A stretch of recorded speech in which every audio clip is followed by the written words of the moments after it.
नमस्कार, तपाईहरुलाई स्वागत छ नेपाल अनलाइन स्कुलको युट्युब च्यानलमा। हाम्रो युट्युब च्यानलमा क्लास नर्सरीदेखि मास्टरसम्मका सबै विषयका सबै भिडियोहरू उपलब्ध छन्। हजुरहरूले युट्युबमा गएर अथवा फेसबुकमा गएर नेपाल अनलाइन स्कुल भनी सर्च गरेर हाम्रो भिडियोहरू हेर्न सक्नुहुनेछ र हाम्रो भिडियोलाई लाइक, सब्स्क्राइब र शेयर गरिदिनु हुन विनम्र अनुरोध गर्दै म आजको कक्षा सञ्चालन गर्न गइरहेको छु। सधैँ चाहिँ म कृष्णदास हजुरहरूको अगाडि उपस्थित भइसकेको छु र आज म तपाईहरुलाई क्लास 10 को चाहिँ जुन नेपाली विषय छ, नेपाली विषयको ओल्ड क्वेसन सोलुसन गराउन गइरहेको छु। तपाईहरुलाई एससी को बोर्ड एक्जाममा चाहिँ यो 2075 मा एउटा क्वेसन दिएको थियो। त्यो क्वेसन मैले यहाँ लिएर आएको छु। अब यी सबै क्वेसनका हामी एन्सरहरू हेर्ने छौं। मैले चाहिँ यो व्याकरण जुन प्रश्न नम्बर 1 देखि प्रश्न नम्बर 9 सम्म सोधेको सबै प्रश्नहरूको चाहिँ यो उत्तर लेखेर एउटा भिडियो बनाइसकेको छु। त्यो भिडियो तपाईहरुले हेर्नु होला र आज चाहिँ हामी यो साहित्यको अभ्यास प्रश्न नम्बर 10 देखि हेर्ने छौं है।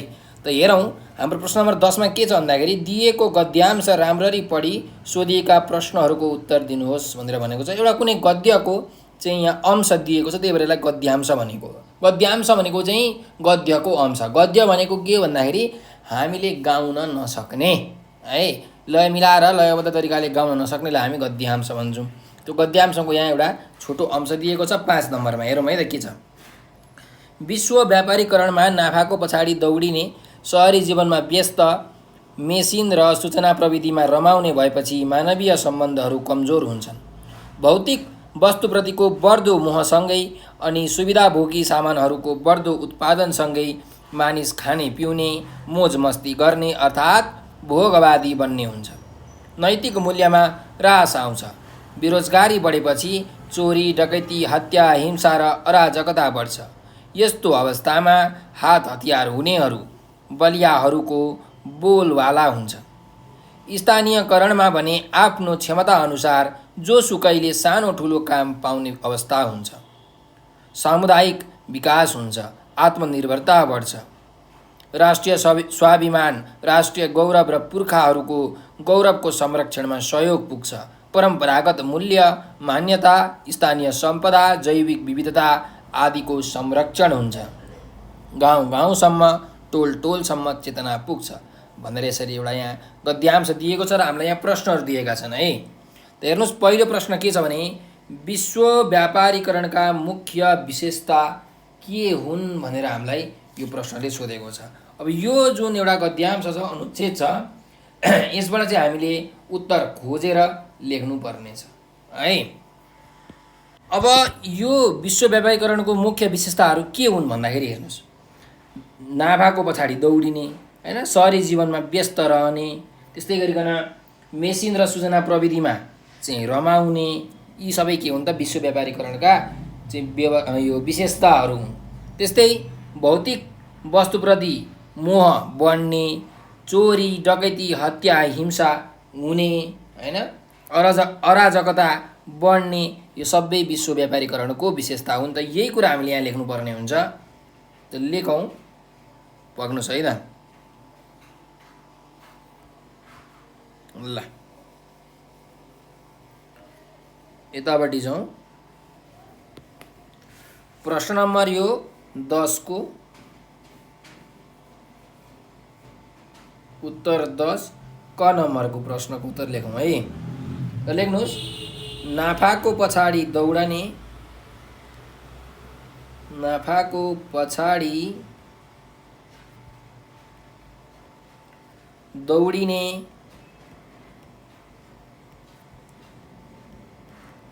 व्यस्त रहने, मेसिन र सूचना प्रविधिमा रमाउने, मेसिन र सूचना प्रविधिमा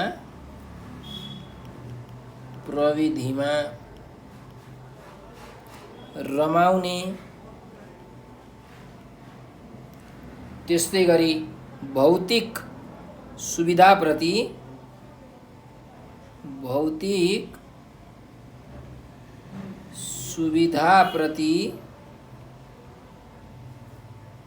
मोह बढ्ने,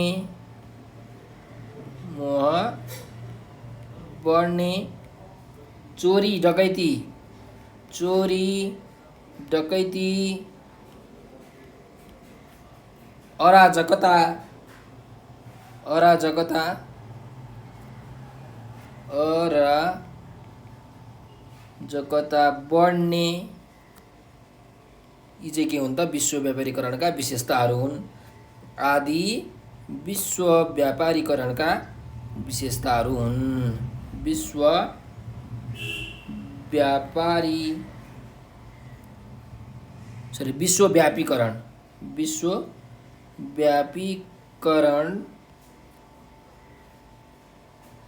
का विशेषताहरू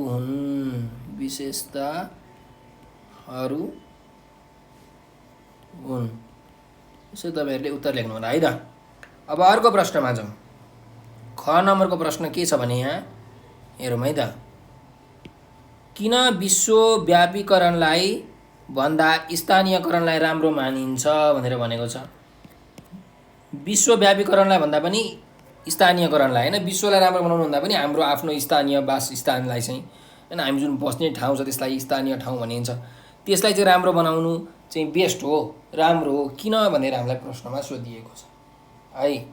अब किनकि यहाँ हेर्नुहोस् अनुच्छेदमै छ चाहिँ स्थानीयकरणमा भने आफ्नो क्षमता अनुसार जोसुकैले सानो ठुलो काम गर्न पाउने हैन, मतलब काम चाहिँ पाउँछन् नि त, हो कि हैन। समुदायको विकास हुन्छ, आत्मनिर्भरता बढ्छ, राष्ट्रिय स्वाभिमान राष्ट्रिय गौरव र पुर्खाहरूको गौरवमा संरक्षण हुन्छ हैन, तिनीहरूको संरक्षणमा सहयोग पुग्छ। परम्परागत मूल्य मान्यता स्थानीय सम्पदा जैविक विविधता यिनीहरूको संरक्षण हुन्छ। गाउँ टोलसम्म चेतना पुग्छ। त यही कुरालाई तपाईहरुले यहाँ समावेश गर्न सक्नुहुन्छ। अब सबै लेख्नुपर्छ भन्ने छैन, तपाईहरुलाई अलिकति ठिक्क बनाउनको लागि, उत्तरलाई धेरै लामो नबनाउनको लागि कतिसम्म लेख्दा हुन्छ त्यही लेख्नुपर्छ। त लेखौँ चाहिँ सबैले काम पाउने हो, त्यही भएर काम पाउने सामुदायिक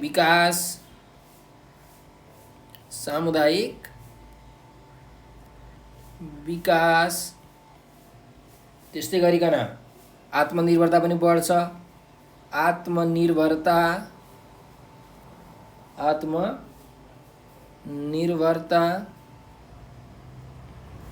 परम्परागत मूल्य मान्यता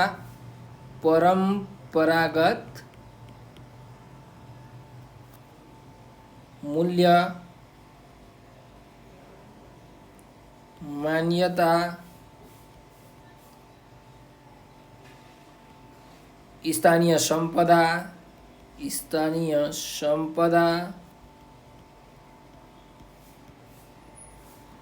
त्यस्तै जैविक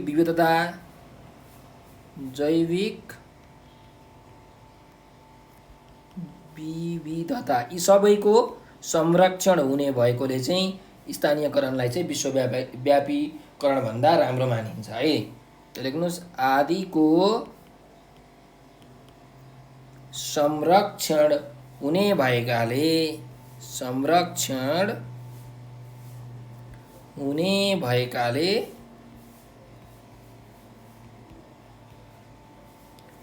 स्थानीयकरणलाई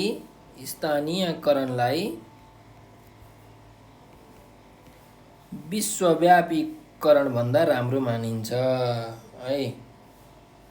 विश्वव्यापीकरण भन्दा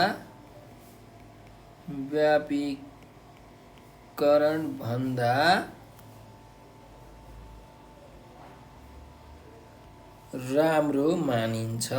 यसै तपाईहरुले उत्तर लेख्न सक्नुहुन्छ है त। अब अर्को प्रश्नमा जाउँ। अर्को प्रश्न के छ भने स्थानीयकरणमा शब्दमा कुन कारक र कुन विभक्ति प्रयोग भएको छ भनेको छ। अब जुन यो स्थानीयकरणमा भन्ने जुन शब्द छ यसमा चाहिँ कुन कारक र कुन विभक्ति प्रयोग भएको छ भनेर हामीले सोधेको छ। अब कारक विभिन्न प्रकारका छन् हैन, त्यो सम्प्रदान, आपादान, अधिकरण, अनि विभक्ति पनि छन्। प्रथमा, द्वितीय, चतुर्थी, पञ्चमी, षष्ठी, सप्तमी सबै विभक्तिमा धेरै विभिन्न प्रकारका कारकहरू छन्। त कुन चाहिँ कारक यहाँ प्रयोग भएको छ त स्थानीयकरणमा भनेर हामीलाई सोधेको छ।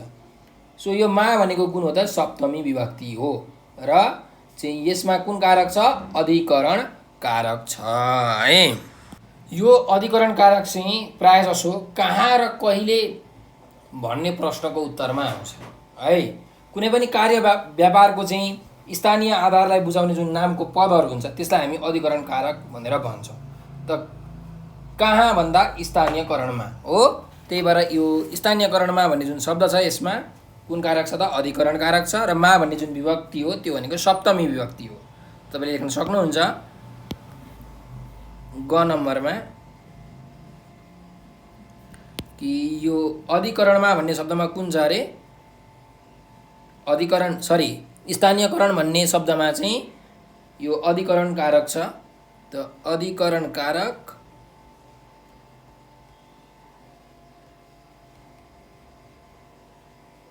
र यो मा भनेको चाहिँ सप्तमी विभक्ति हो। सप्तमी विभक्ति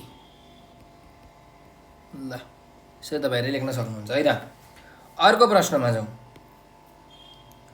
अर्को प्रश्न के छ भने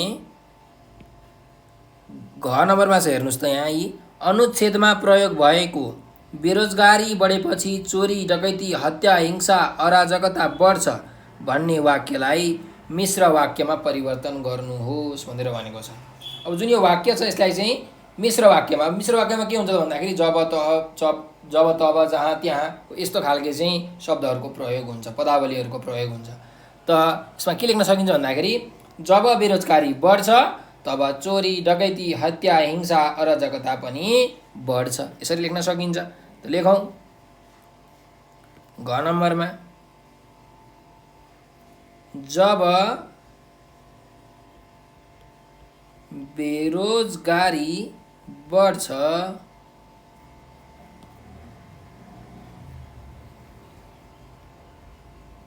तब चोरी डकैती हत्या हिंसा चोरी डकैती हत्या हिंसा यस्तै गरिकन अराजकता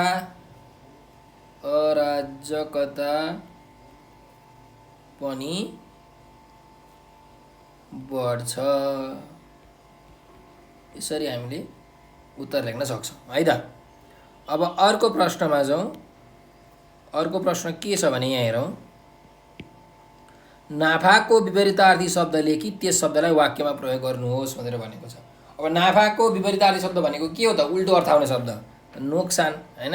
नाफाको नोक्सान, नोक्सान भन्ने शब्दलाई हामीले अब वाक्यमा प्रयोग गर्न सक्छौँ। लेख्नुहोस् कि ङ नम्बरको उत्तर ल नाफाको विपरीतार्थी शब्द पक्नु है त। नाफाको विपरीतार्थी शब्द भनेको के हो त? नोक्सान अथवा घाटा, जे लेखे पनि हुन्छ है त। अब यसलाई वाक्यमा प्रयोग गर्नुहोस्। अब जे पनि प्रयोग गर्दा हुन्छ हैन। अब यो असार महिनामा चाहिँ भनौँ न भदौ महिनामा धेरै पानी परेकाले चाहिँ यो नेपालमा लगाएको धान बाली सबै के भयो त? धनजनको क्षति भयो, धान बाली सबै नष्ट भए र ठुलो नोक्सान भयो, यसरी पनि हामीले वाक्य बनाउन सक्छौँ। त लेख्नुहोस् भदौ महिनामा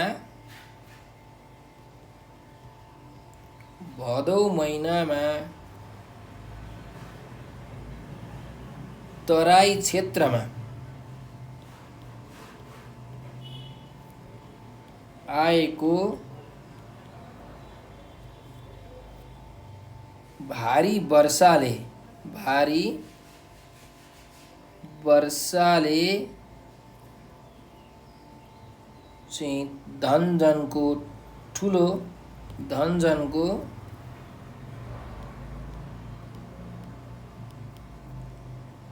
नोक्सान गरेको छ। ठुलो नोक्सान गरेको छ अथवा भएको छ, जे लेखे पनि भयो है। ल यसरी हामीले वाक्य पनि बनाउन सक्छौँ।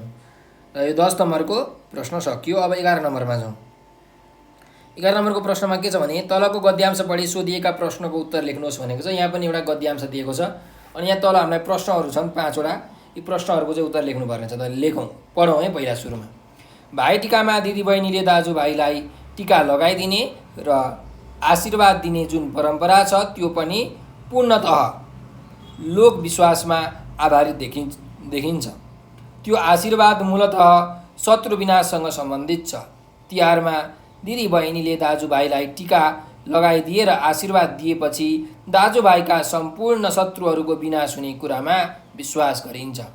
टिका लगाइसकेपछि दिदीबहिनीले ज्येष्ठता क्रमअनुसार हरेक भाइका नाममा उनका शत्रु विनाश हुन् भन्ने अभिप्रायले घरको ढोकाको सधारमा ओखर फुटाएर मेरो फलाना दाजुभाइका शत्रु बैरी घन्ज्याम गुन्जुम भन्ने गर्छन्। ठिक त्यसै बेला त्यस दाजु वा भाइले ओखरको चाहिँ घाँजीबाट बनाएको परिकार खाने गर्छन्। त्यसो गरेमा शत्रुहरूको विनाश हुने कुरामा विश्वास गरिन्छ। तिहारलाई दाजुभाइ र दिदीबहिनी बीचको पवित्र मैत्रीका रूपमा मनाइन्छ। दिदीबहिनीको टिका र आशीर्वादले भाइटिकाको गौरव बढाउँछ। भाइटिका नेपालका अधिकांशलाई मन पर्ने र पारिवारिक मिलन गराई आत्मीय सम्बन्ध विकास गर्ने पर्व पनि हो भनेर यसरी एउटा गद्यांश दिएको छ, अनुच्छेद दिएको छ। त यहाँ प्रश्नहरू हेरौँ। पहिलो प्रश्न छ भाइटिका केमा आधारित चाड हो भनेर भनेको छ। त केमा आधारित चाड हो? भाइटिका पूर्णतः लोकविश्वासमा आधारित चाड हो भनेर हामीले लेख्न सक्छौँ। त लेख्नुहोस् 11 नम्बरको क नम्बरको प्रश्न। त उत्तर 11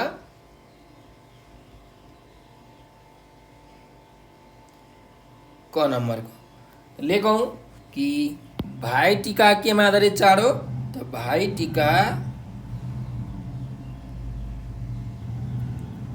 पूर्णतः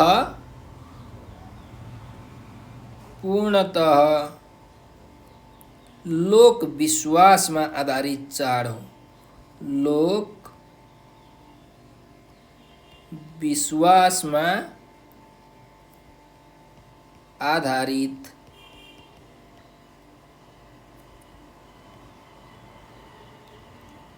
चाड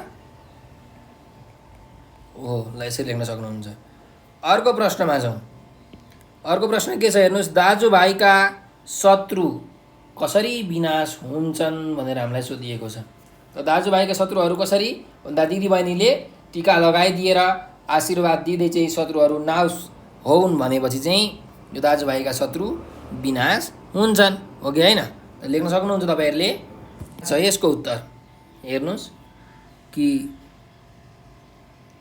टिका लगाइदिएर आशीर्वाद दिएपछि चाहिँ हरेक भाइको नाममा उनका शत्रु विनाश होउन् भन्दाखेरि चाहिँ यी सब दाजुभाइका शत्रुहरू विनाश हुन्छन् है। त यही कुरा हामीले यहाँ लेख्न सक्छौँ ख नम्बरमा। लेख्नुहोस् कि दिदीबहिनीहरूले टिका लगाइदिएर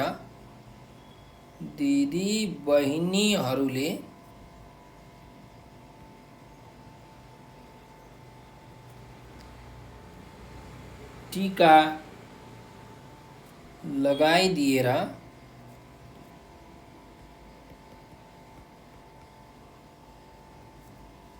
आशीर्वाद दिँदै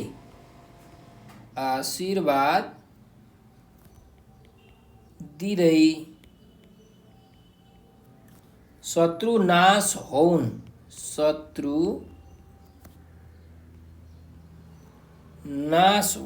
भनेपछि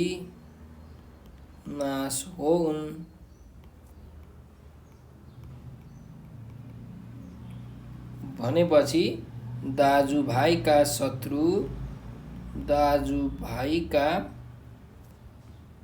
शत्रु विनाश हुन्छन्।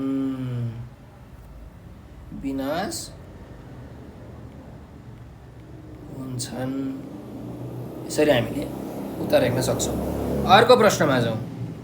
अर्को प्रश्न के छ भने ओखरलाई दिदीबहिनी र दाजुभाइले के गर्छन् भनेर भनेको छ।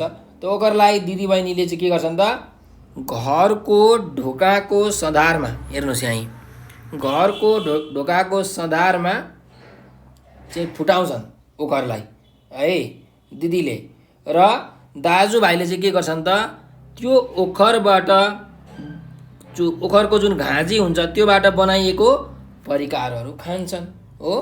त्यही कुरा हामीले यहाँ लेख्न सक्छौँ कि ग नम्बरमा लेख्नुहोस् कि दिदी ओखरलाई दिदीबहिनी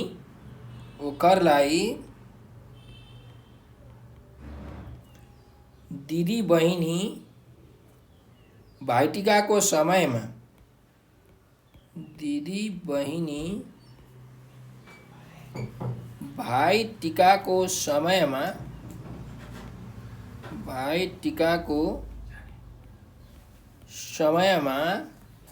घरको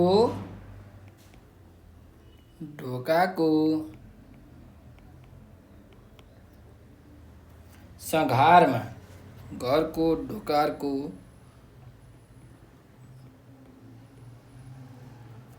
सँघारमा लगी फुटाउँछन् भने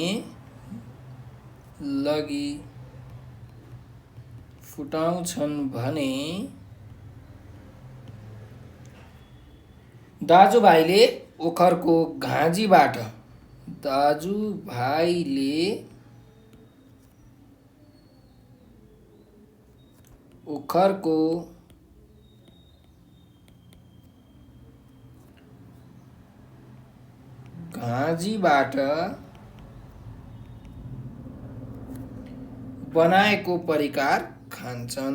बनाएको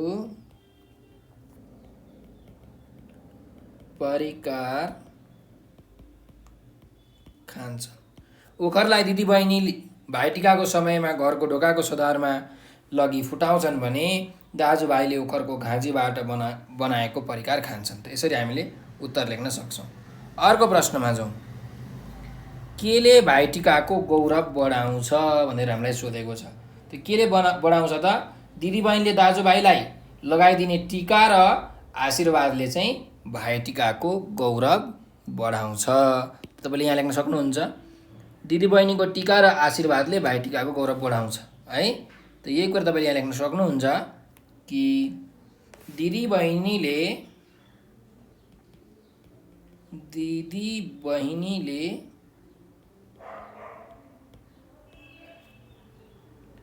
दाजुभाइलाई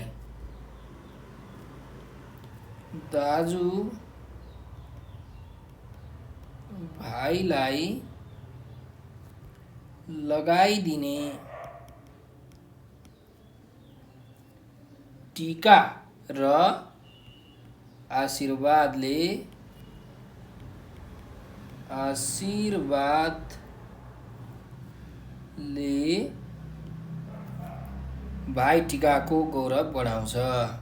भाइटिकाको गौरव बढाउँछ। यसरी तपाईँहरूले उत्तर लेख्न सक्नुहुन्छ है। अब अन्तिम प्रश्न छ हेर्नुहोस्। भाइटिकाले कसरी पारिवारिक मिलन गराउँछ भनेर भनेको छ। त कसरी गराउँछ? भाइटिका नेपालको अधिकांशलाई मनपर्ने एउटा चाड हो कि होइन? र यो भाइटिकाले चाहिँ पारिवारिक मिलन गराउँछ कसरी? आत्मीय सम्बन्धको विकास गरेर हो। त त्यही भएर यहाँ लेख्न सक्नुहुन्छ तपाईँहरूले कि ङ नम्बरको उत्तर अलिकति मिलाएर लेख्नु होला है। लेखौँ। भाइटिका नेपालका अधिकांशलाई मनपर्ने र भाइटिका नेपालका अधिकांशलाई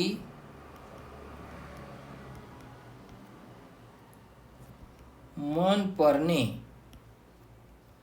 र त्यसलाई आत्मीयताका साथ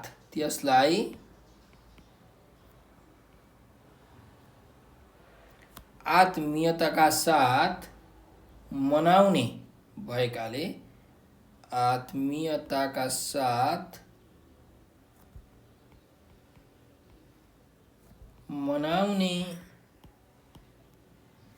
भएकाले यसले पारिवारिक मिलन गराउँछ। यसले पारिवारिक मिलन गराउँछ। यसै तपाईहरुले उत्तर लेख्न सक्नुहुन्छ है त। अब अर्को प्रश्नमा जाउँ। 12 नम्बरको प्रश्न छ, हेर्नुस् के छ भने तलको गद्यांशबाट 4 वटा बुँदा टिपी सारांश लेख्नुहोस् भनेर भनेको छ। अब हामीले चाहिँ यो एउटा गद्यांश छ, यहाँबाट 4 वटा बुँदा मेन पोइन्ट्सहरु 4 पोइन्ट्स टिप्नु पर्ने छ र यसलाई सारांश लेख्नु पर्छ। सारांश भनेको चाहिँ सार अंश भनेको मुख्य कुरो, चुरो कुरो, गुदी कुरो, यो गद्यांशले भन्न खोजेको कुरो के हो त्यसलाई चाहिँ सारांश गर्नुपर्ने छ, सारांश लेख्नुपर्ने छ। अब यो सारांश लेख्दाखेरि जहिले पनि 1/3 हामीले सारांश लेख्नुपर्छ। 1/3 भनेको जतिवटा शब्द छ त्यसको ठ्याक्कै 3 भागको 1 भाग है। जस्तो 90 वटा शब्द छ भने सारांशमा 30 वटा शब्द मात्रै हुनुपर्छ। त्यस्तै गरिकन यदि यो गद्यांशमा मानिलियौँ चाहिँ 30 वटा शब्द छ भने हाम्रो सारांशमा 10 वटा शब्द मात्रै हुनुपर्छ। 3 ले भाग गर्ने जति शब्द आउँछ त्यति शब्द हुनु पर्यो। त पढौँ पहिला गद्यांश। थानका नेपालीहरूको राम्रो व्यवसाय हो। धेरै मानिस थानका व्यवसायमा आश्रित छन्। आजभोलि विभिन्न जातिका मानिसहरू पनि यसमा संलग्न हुन थालेका छन्। थानका व्यवसायमा अपाङ्गता भएका व्यक्तिहरू समेत सहभागी हुन थालेका छन्। हजारौं मानिसले यसलाई मुख्य पेशा बनाएका छन्। वर्षेनी अरबौं रुपियाँका थानका विदेशमा बिक्री हुन्छन्। संसारमा थानकाका साथसाथै बुद्ध सम्बन्धी मूर्तिहरूको पनि उत्तिकै माग छ। कतिपय बौद्ध मार्गीहरू थानकाका साथसाथै बुद्धका मूर्तिहरू पनि लैजान्छन्। नेपालमा बुद्ध सम्बन्धी मूर्तिको उत्पादन पनि हुने गरेको छ। बुद्ध र भृगुटीको जन्मथलो कतिपय बुद्ध गुरुहरूको कर्म र ज्ञानको थलोका रूपमा रहेको नेपाल संसारभरकै बौद्ध मार्गीहरूको प्रमुख गन्तव्य पनि हो। यसर्थ थानका र मूर्तिलाई सँगसँगै प्रवर्धन गर्न सके नेपाल बुद्ध सम्बन्धी सामग्री उत्पादन र बिक्री गर्ने संसारकै प्रमुख राष्ट्र बन्न सक्छ। हामीले हाम्रा थानकालाई प्रवर्धन गरेर संसारभरको मागलाई पूरा गर्न सकेमा हाम्रा लागि यो वरदान साबित हुनेछ भनेर यसरी गद्यांश दिएको छ। त यसको बुँदाहरू हामीले टिप्नु पर्ने छ। त टिपौँ। उत्तर नम्बर 12।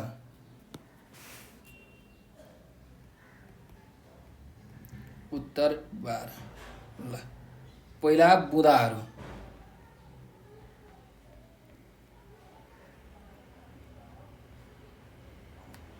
ल पहिलो बुँदा हामी टिप्न सक्छौँ कि यो थानका चाहिँ राम्रो व्यवसायको रूपमा विकसित भएको छ र धेरै मानिसहरू यसमा आश्रित भएका छन् भनेर हामीलाई यहाँ दिएको छ। सो यसलाई लेख्न सक्छौँ कि राम्रो व्यवसायमा अथवा व्यवसायका रूपमा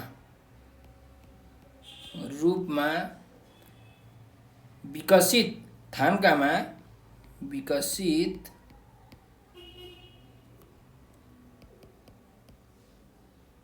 थानकामा नेपाली र अरू धेरै मानिसहरू आश्रित भएको।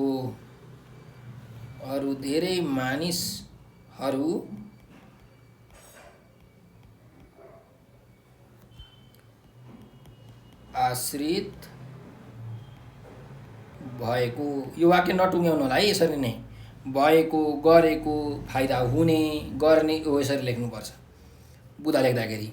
दोस्रो बुँदा, अब यसमा चाहिँ अपाङ्गता भएका मानिसहरू जस्तै थुप्रै मानिसहरू पनि चाहिँ यसको व्यवसायमा लागेका छन् भनेर हामीले अघि भर्खर पढेका छौँ। त्यही कुरा यहाँ लेख्न सक्नुहुन्छ कि अपाङ्गता र अथवा अपाङ्गता लगायत थुप्रै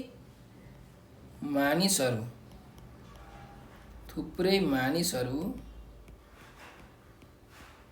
यस व्यवसायमा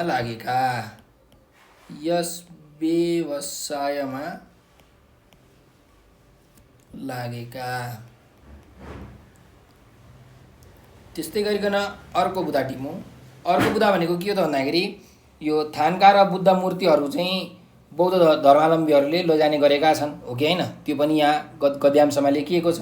त त्यही कुरालाई हामी लेखौँ थान्का र बुद्ध मूर्तिहरू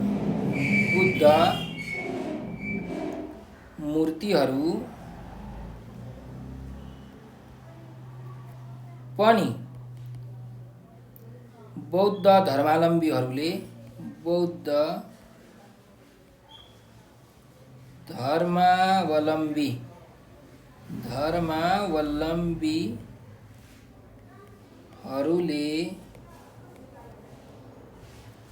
लैजाने गरेका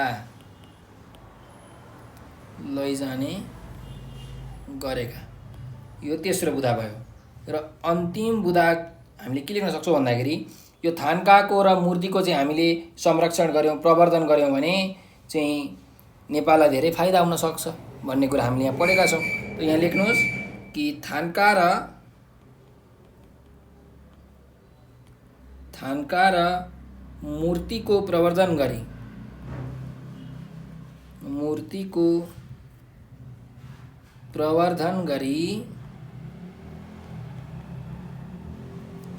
माग आपूर्ति गर्न सके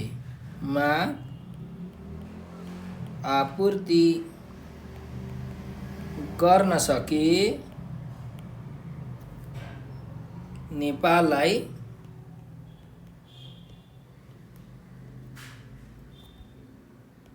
फाइदा हुने। ल यसो तपाईँले 4वटा बुधाहरू लेख्न सक्नुहुन्छ। अब चाहिँ हामीले के गर्नु पर्यो त यसको सार अंश, यसले भन्न खोजेको कुरा के हो त्यो लेख्नु पर्यो।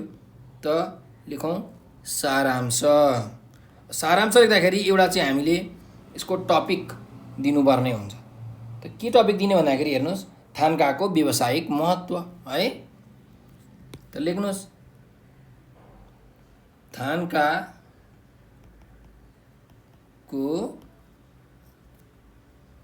व्यावसायिक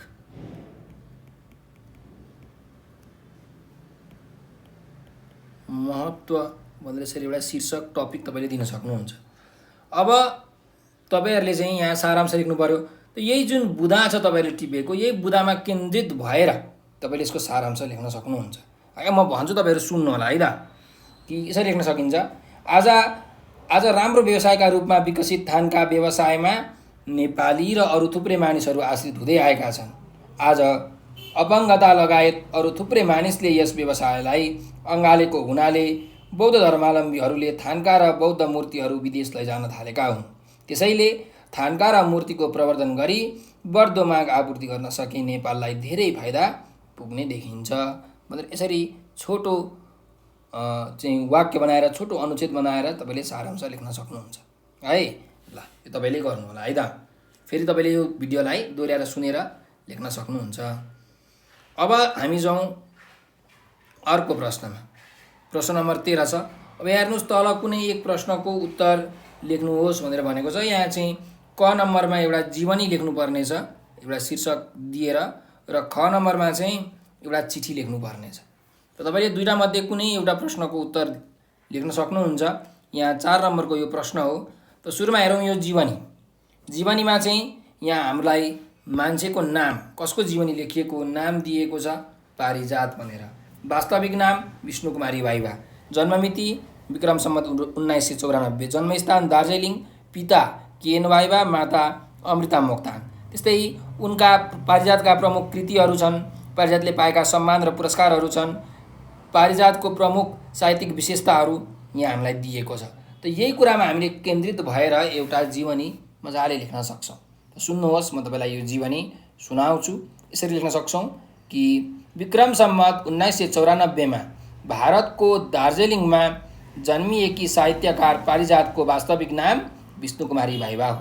पिता केएन वाइबा र माता अमृता मोक्तानकी सुपुत्री पारिजातका प्रमुख कृतिहरू शिरीषको फूल, वैशको मान्छे, महत्ताहीन आदि, सडक र प्रतिभा, आदिम देश, आकाङ्क्षा, वैशालु वर्तमान, धुपी सल्लाह, लालीगुराँसको फेदमा आदि छन्। बहुमुखी प्रतिभाकी धनी प्रसिद्ध आख्यानकार पारिजातका कृतिहरू मूलतः विसङ्गतिवाद, अस्तित्ववाद, शून्यवाद र प्रगतिवाद जस्ता आधुनिकवादहरूबाट प्रभावित छन्। अविवाहित जीवन बिताएर नै साहित्य साधनामा तल्लीन पारिजातका कृतिहरूमा समाज सुधारको तीव्र आकाङ्क्षा पाइन्छ। शारीरिक कष्ट एवं आर्थिक दुरावस्था भए पनि मानसिक सबलताले सम्पन्न सङ्घर्षशील नारी प्रतिभा पारिजात मदन पुरस्कार, गङ्गी वासुधरा पुरस्कार, सर्वश्रेष्ठ पाण्डुलिपि पुरस्कार आदि मान सम्मानबाट सम्मानित भइन्। यस्ती सङ्घर्षशील प्रसिद्ध आख्यानकार पारिजातको निधन विक्रम सम्वत 2050 वैशाख 5 गते काठमाडौँमा भयो भनेर हामीले लेख्न सक्छौँ। ठिक छ, यसरी तपाईँहरूले यो जीवनी लेख्नुहोला। यो भिडियोलाई दोहोऱ्याएर तेर्याएर सुनेर तपाईँहरूले लेख्न सक्नुहुन्छ। अब अर्को प्रश्नमा जाउँ। ख नम्बरमा छ, हेर्नुहोस्, एउटा चिठी लेख्नुपर्ने छ। विदेशमा गई धन कमाउन लालायत साथीलाई स्वदेशमै बसी श्रम र सिप खर्चिएर स्वदेशको उन्नतिमा लाग्न सल्लाह दिँदै एउटा चिठी लेख्नुहोस् भनेको छ। यो चाहिँ अब हामीले घरायसी चिठी चाहिँ यहाँ लेख्नुपर्ने छ भनेको आफ्नो कोही सम्बन्धित हैन सम्बन्धमा पर्ने नातागोतालाई चाहिँ लेख्नुपर्ने चिठीलाई हामी घरायसी चिठी भन्छौँ। त चिठी लेख्दाखेरि जहिले पनि मिति चाहिँ सिरानमा लेख्नुपर्ने हुन्छ, दाहिनेपट्टि तपाईँले मिति लेख्न सक्नुहुन्छ। त्यस्तै गरिकन तपाईँले सम्बोधन पनि गर्नुपर्ने हुन्छ। त हेरौँ न अलिकति हामी कसरी लेख्न सक्छौँ। थोरै म तपाईँलाई लेखेर देखाउँछु। ल,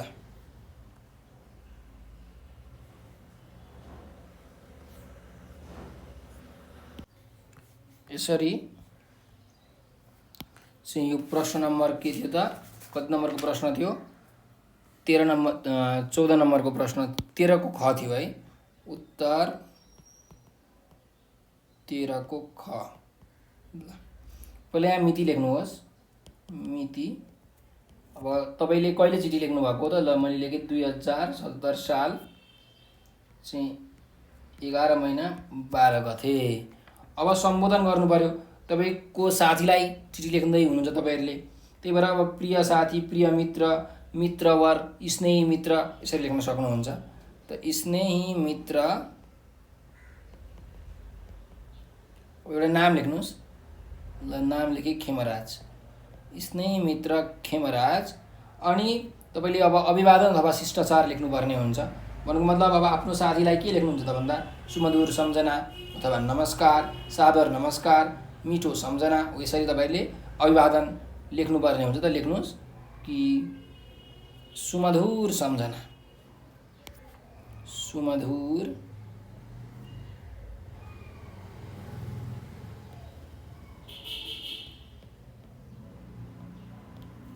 सम्झना। ल, अब चाहिँ तपाईँले चाहिँ यो जुन चिठी छ, चिठीको विशेषता खुलाउनु पर्ने हुन्छ। सुरुमा चाहिँ तपाईँलाई अब सन्चै छ हैन, मलाई पनि सन्चै छ भनेर यसरी भगवानसँग प्रार्थना गर्दछु कि तपाईँलाई पनि सन्चै होस्, यसरी हामीले लेख्न सक्छौँ। त्यसरी लेख्नुहोस् कि यहाँ हामी सबैलाई आराम छ, त्यहाँ तपाईँलाई पनि आरामै होला भनी चाहिँ भगवान पशुपतिनाथसँग प्रार्थना गर्दछु। हिजो मात्र काठमाडौँबाट चाहिँ आइपुगेको पल्लो घरको राजुले तपाईँ विदेश जान कम्मर कसेर लाग्नु भएको मैले थाहा पाएँ। तपाईँ जस्तो हातमा सिप भएको र शरीरमा प्रशस्त बल भएको मानिस धन कमाउन विदेश जान लालायत हुनुहुन्छ भन्ने सुन्दा ज्यादै दुःख लाग्यो। तपाईँमा भएको सिप र श्रमलाई स्वदेशमै बसेर लगाउन सके बल्ल देशको मुहार फेरिन सक्छ। तपाईँले सिकेको सिप विदेशमा होइन, स्वदेशमै खर्चिनुपर्छ। तपाईँ जस्ता मानिस विदेश जाने हो भने देशमा कहिले समृद्धि आउँछ र? तसर्थ स्वदेशमै बसी श्रम र सिप खर्चिएर आफ्नो देशलाई समृद्ध बनाउन लाग्नुहोस् भन्ने मेरो सल्लाह छ भनेर यसरी आफ्नो साथीलाई तपाईँहरूले सुझाव दिन सक्नुहुन्छ, सम्झाउन सक्नुहुन्छ। फेरि लेख्नुहोस्, मित्र खेमराज विदेशमा गएर आफ्नो श्रम र सिप खर्चिएपछि धेरै धन कमाउन सकिन्छ भनेर मक्क पर्नु भएको होला। यस्तो भुलमा पर्ने गल्ती कहिल्यै नगर्नु होला। आफ्नो देशमा बसेर गरेको श्रम र सिपलाई सदुपयोग गरी अघि बढ्नु होला। देश समृद्ध बनेपछि विदेशी भूमिमा गएर अनावश्यक दुःख कष्ट बेर्नु पनि पर्दैन।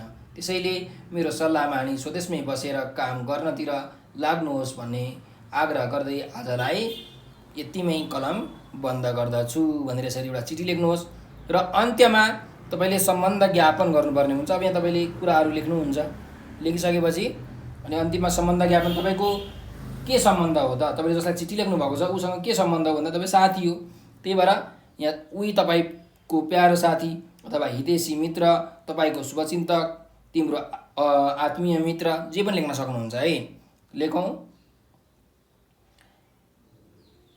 तिम्रो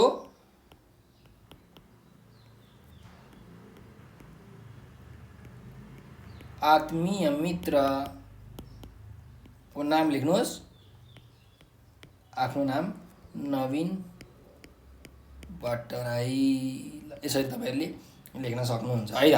र जहिले पनि चिठी लेखिसकेपछि एउटा खामको नमुना चाहिँ हामीले तयार पार्नुपर्ने हुन्छ। सो एउटा खामको नमुना चाहिँ तपाईँहरूले अन्तिममा यो चिठी लेखिसकेपछि तयार पार्नुहोस् है त। खामको नमुनामा यसरी एउटा रेखाचित्र कोर्नुहोस्। ल यसलाई यसरी छुट्याउनु होला। अब एकातिर पठाउने मान्छे, अर्कोतिर पाउने मान्छे। पठाउनेलाई प्रेषक भनेर पनि भनिन्छ, अर्कोतिर प्रापक। ल अब चिठी कसले लेखेको हो? नवीन भट्टराईले। त लेख्नुहोस् यहाँ नवीन भट्टराई। त्यस्तै गरिकन ठेगाना लेख्नु पर्यो, कहाँबाट चिठी लेखेको त इलाम नगरपालिका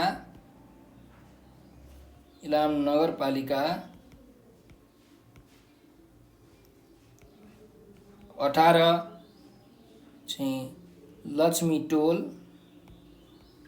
टोलको नाम पनि लेख्नु पर्यो लक्ष्मी टोल, अनि जिल्लाको नाम इलाम। र अब यो चिठी कसले पाउने हो त? खेमराजलाई चिठी लेखेको हो कि होइन, स्नेही मित्र खेमराज भनेर। त लेख्नुहोस् खेमराज ढकाल। कहाँ बस्ने साथी अरे? काठमाडौँ बस्ने साथी हो। त्यही भएर काठमाडौँ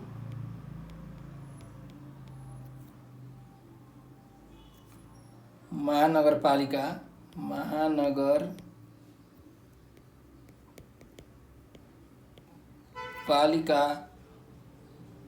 31 कोटेश्वर। यसरी तपाईँहरूले एउटा खामको नमुना चाहिँ तयार पार्नुपर्ने हुन्छ। र यतापट्टि चाहिँ एउटा टिकट, यहाँ यसरी टिकटको सिम्बोल पनि तपाईँले सङ्केत पनि दिनुपर्ने हुन्छ। त यो खामको नमुना भयो। यसरी खामको नमुना तपाईँहरूले तयार पार्नु होला है त।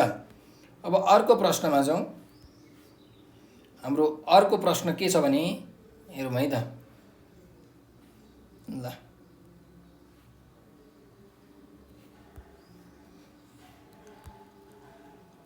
प्रश्न नम्बर 14 मा हेर्नुहोस्।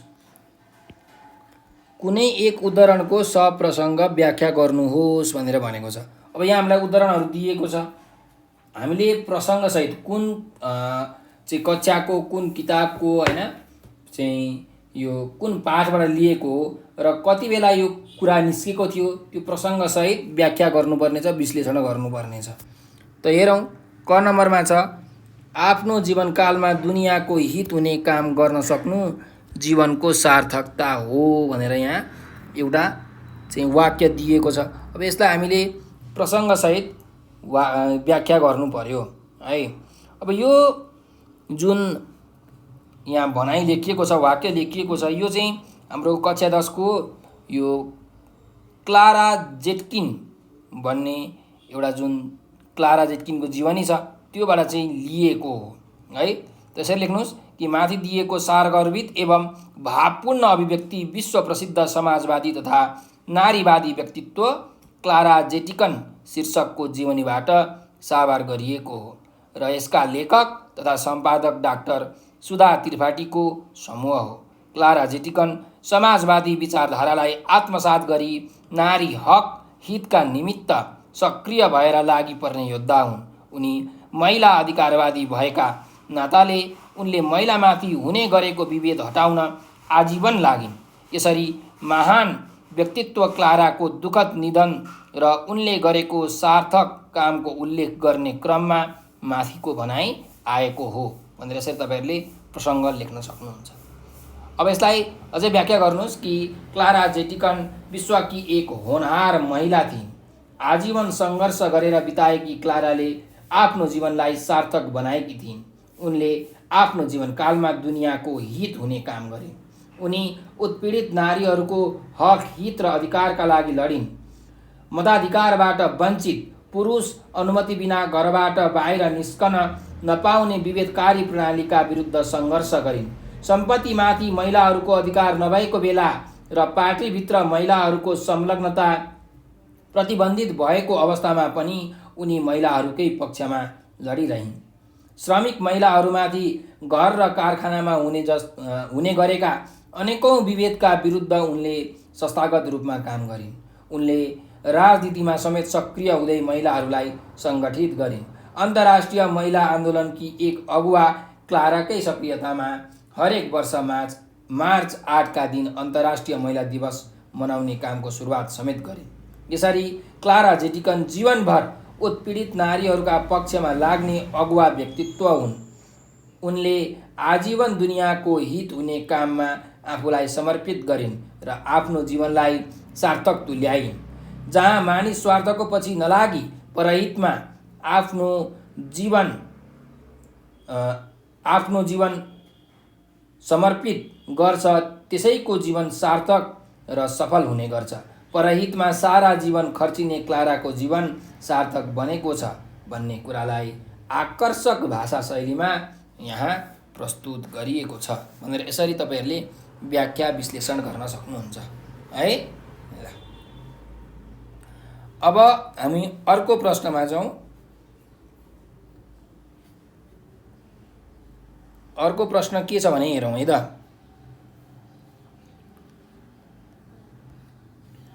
ख नम्बरको प्रश्न छ, वस्तुतः बडप्पनको मनस्थितिमा आज उनको जम्मै दुर्दान्त, तन बर्बरता, क्रोधी स्वभाव साराका सारा मानव लोप हुन गएका थिए भनेर यसरी एउटा यहाँ वाक्य दिएको छ। यो जुन वाक्य छ यो चाहिँ हाम्रो यो भवानी भिक्षुले लेखेको कथा जुन माउजङ बाबु साहेबको कोट भन्ने कथाबाट चाहिँ यो उद्धृत गरिएको हो, लेखिएको हो है। तपाईले यसको उत्तर लेख्दाखेरि के लेख्नु भन्दाखेरि प्रस्तुत गद्यांश कथाकार भवानी भिक्षुद्वारा लिखित माउजङ बाबु साहेबको कोट कथाबाट उद्धृत गरिएको हो। र यो जुन वाक्य छ यो वाक्य कतिखेर आएको हो त, यसको प्रसङ्ग के हो त्यसलाई पनि खुलाउनु पर्छ। त यो चाहिँ कथामा राणाकालीन शासनको अन्त्य र प्रजातन्त्रको उदयसँगै राणाकालीन शासकहरूको अवस्थाबारे प्रकाश पारिएको छ। राणा शासनको प्रतिनिधि माउजङ बाबु साहेबको कोट च्यातिएसँगै पुरानो सत्ता सकिएको भन्ने कुरालाई यस उदाहरणले सङ्केत गरेको छ। माउजङ बाबु साहेब नेपालगञ्जमा वीरता पाएका राणाकालीन शासक हुन्। राणा शासन रहउन्जेल उनको धाक, रवाफ र फुर्ती निकै रहेको थियो। उनी आफ्नो व्यक्तित्वलाई एउटा बेन्सन रङको कोटका माध्यमबाट समाजमा देखाउने गर्थे। एक दिन राणा शासनको अन्त्य भयो। उनको शक्ति कमजोर भयो। प्रजातन्त्रमा गृहमन्त्रीको दौडाहा भइरहँदा उनलाई आफ्नो पुरानो व्यक्ति देखाउने इच्छा जागी नै रह्यो। शक्ति नभए पनि व्यक्तित्व झल्काउने त्यही कोट लगाएर सभामा जाने निर्णय गरे। तर त्यो कोट केही समयदेखि नलगाइएको र झुन्ड्याइएको हुँदा धुलो मैलो सहित कोचिएको अवस्थामा थियो। भारतको लखनऊसम्म पुगेर रफूसहित धोएर ल्याइएको कोट उनले लगाए। उनी सभामा पुगे। जलपानका क्रममा एकजना स्थानीयले आत्मीयता देखाउने क्रममा दाहिने पाखुरा अल्झिएर कोट च्यातिन पुग्यो। वास्तवमा त्यो राणाकालीन हैकमलाई दर्शाउने कोट च्यातिएपछि माउजङको बडप्पनको मनस्थिति दुर्दान्त हुन पुग्यो। उनी भित्रको क्रोधी स्वभाव अथवा बर्बरतापन आफै लोप भए झैँ भयो। यस प्रकार प्रजातन्त्रले क्रूर राणा शासनको नाम निशान समेत ध्वस्त पारेको कुरालाई प्रस्तुत गद्यांशबाट पुष्टि गरिएको छ भनेर यसरी हामीले उत्तर लेख्न सक्छौँ। अब यो जुन मैले उत्तर भने यसलाई चाहिँ तपाईहरुले ध्यानपूर्वक सुन्नुभयो होला। यदि राम्ररी सुन्नुभएको छैन भने भिडियोलाई अगाडि गरेर सुनेर तपाईहरुले यसबाट धेरै कुराहरू सिक्न सक्नुहुन्छ र यसरी नै तपाईहरुले उत्तर लेख्नुपर्ने हुन्छ है। अब अर्को प्रश्नमा जाउँ। अर्को प्रश्न छ प्रश्न नम्बर 15। कुनै दुई प्रश्नको उत्तर दिनुस् भनेर भनेको छ। अब यहाँ हामीलाई प्रश्नहरू सोधिएका छन्। पहिलो प्रश्नमा जाउँ। क नम्बरको प्रश्न। तलका कवितांशको अंश पढी सोधिएको प्रश्नको उत्तर दिनुहोस् भनेको छ। यहाँ एउटा कविताको अंश चाहिँ दिएको छ। यो पढेर चाहिँ हामीले यहाँ तल दिएका जुन दुईटा प्रश्नहरू छन् यी प्रश्नहरूको चाहिँ उत्तर लेख्नुपर्ने छ। अब यो 4 नम्बरमा सोधेको प्रश्न छ है हरेक प्रश्न। त्यही भएर अलिकति राम्रो तरिकाले तपाईहरुले उत्तर लेख्नुपर्ने हुन्छ। अलिकति बढाएर हैन 7-8 लाइन 10 लाइनसम्मको उत्तर तपाईले लेख्नुभयो भने एकदम राम्रो। त यो हामी कविता पढौँ है त। आइन वर्षा हरर चढी वायु पंखी विमान पांगरा घरसी शिखर गरजी थरकियो आसमान झिलके झिलका अचल मुख भो त्रासले नील गाढा चोली नाघिन प्रकृति कलिलिन देखिँदै दूर टाढा। अब यो कविता चाहिँ हाम्रो कक्षा 10 को नेपाली पाठ्य पुस्तकको चाहिँ वर्षा भन्ने जुन कविताको शीर्षक छ त्यो कविताबाट लिएको अंश हो है। र यो कविता चाहिँ लक्ष्मी प्रसाद देवकोटाले लेख्नु भएको छ। यो कविताका मार्फत चाहिँ लक्ष्मी प्रसाद देवकोटाले जुन वर्षा छ त्यसको अत्यन्त भावपूर्ण विश्लेषण व्याख्या गर्नुभएको छ। त यो त्यही सन्दर्भमा आएको एउटा पंक्ति हो, एउटा हरफ हो। त हामी यसका प्रश्नहरूमा जाउँ। पहिलो प्रश्न छ वर्षा कसरी आउँछिन् भनेर भनेको छ। त्यसको उत्तर के लेख्न सकिन्छ भन्दा वर्षा ऋतुमा पानी पर्ने क्रम तीव्र हुन्छ। निरन्तर पानी परिरहन्छ। आकाशमा घना बादल मडारिन थाल्छ। कालो नीलो बादलले आकाश ढाकिन्छ। एक किसिमबाट मनसुन सुरु भएको मानिन्छ। वर्षालाई नारीका रूपमा पनि लिन सकिन्छ। मानौ वर्षा ऋतुमा वायु पंखी विमान चढेर हररर गर्दै वर्षा आएकी हुन्छन्। वर्षा आउँदा वायु पंखी विमानको पाङ्ग्रा घस्रिएर आकाश थर्किने गरी गज्रिए झैं मेघको गर्जन हुने गर्दछ। बादलका झिल्काहरू चम्किन्छन्। एक किसिमको त्रास फैलिन्छ। पहाडहरूमा गाढा नीलोपन फैलिन्छ।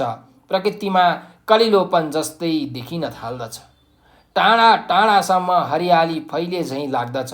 यसरी वर्षाको आगमनमा अनेक किसिमका हलचलहरू हुने गर्दछन् भनेर हामीले यसको उत्तर लेख्न सक्छौँ। त भाइ बहिनीहरू तपाईहरुले यसको उत्तर सुनिसक्नु भएको छ। राम्रो तरिकाले यसलाई ध्यानपूर्वक सुनेर दोहोर्याएर तेर्याएर सुनेर यो प्रश्नको उत्तर लेख्नु होला। अर्को प्रश्नमा जाउँ। वर्षा ऋतुका विशेषता के हुन्? के हुन्? वर्षा ऋतुको चाहिँ विशेषता के हुन् त भन्दा सामान्यतया जेठ र असारलाई वर्षा ऋतु भनिन्छ। यस समयमा अघि पछि भन्दा बढी नै झरी पर्ने गर्दछ। आकाशमा घना बादल मडारिन थाल्दछ। आकाशको गडगडाहट टाढासम्म डरलाग्दो गरी फैलिन्छ। बिजुलीको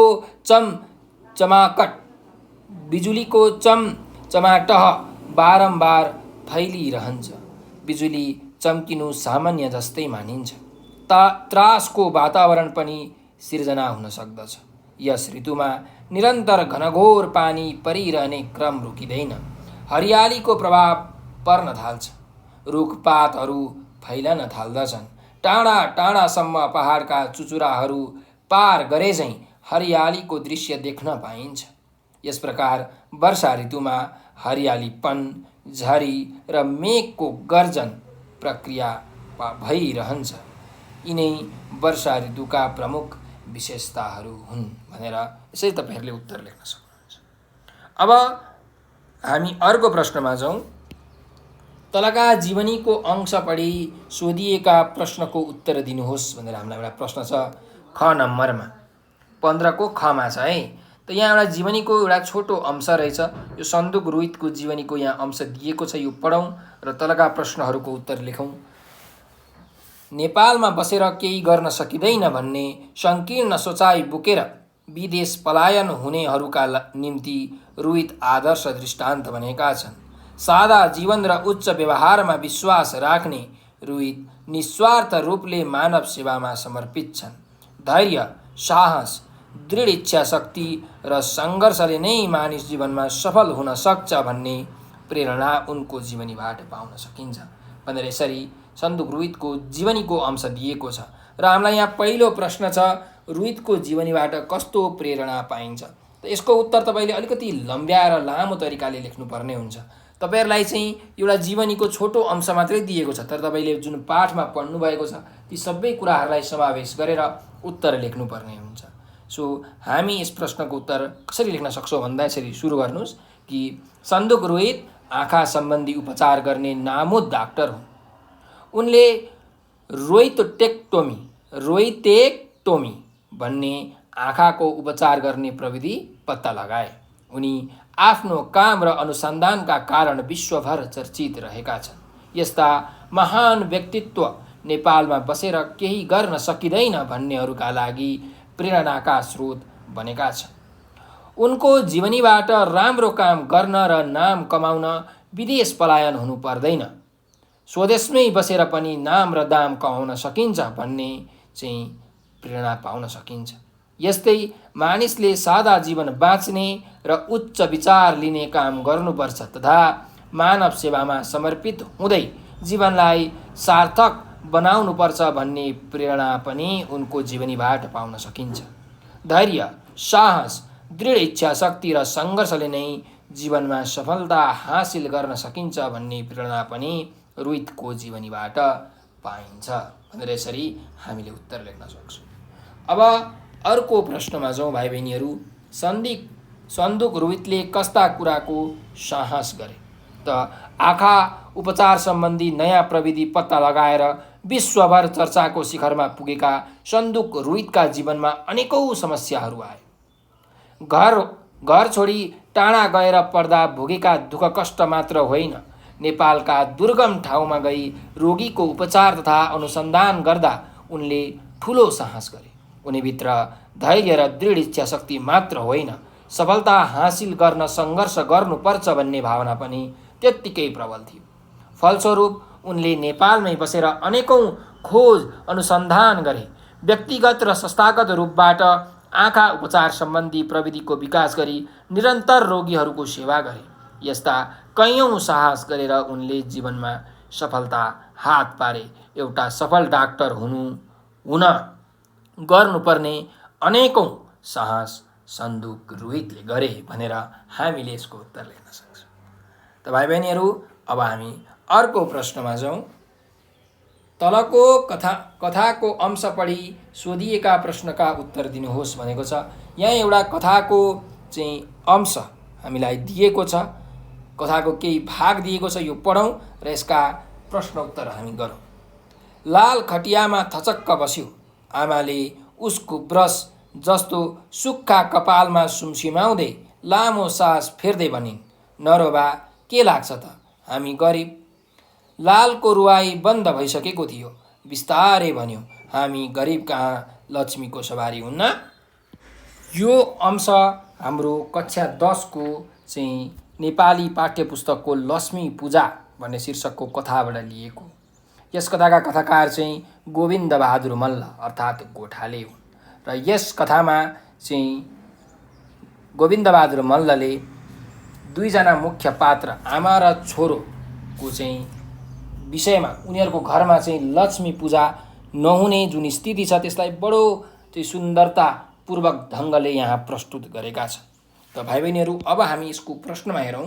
पहिलो प्रश्न छ, लाल किन रोएको थियो?